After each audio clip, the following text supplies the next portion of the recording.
বিএফডিসির উন্নয়নে ইকোসিস্টেম করা হবে, সিনেপ্লেক্সকে দেশের সকল প্রান্ত পর্যন্ত বিস্তৃত করা হবে বলে জানিয়েছেন তথ্য উপদেষ্টা মাহফুজ আলম।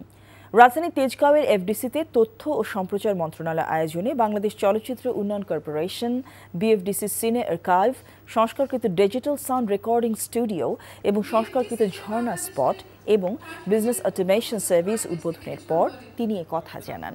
বলেন, এফডিসির সংকট নিরসনে এটা ভালো একটা পদক্ষেপ।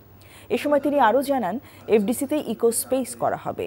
বাংলা সিনেমার বাজার বদলে গেছে উল্লেখ করে মানুষকে হলমুখী করতে নির্মাতাদের ভালো কন্টেন্ট নির্মাণের আহ্বান জানান তথ্য উপদেষ্টা। অনুদানের জায়গাটা আমরা বাণিজ্যিকের জন্য সমান রেখেছি।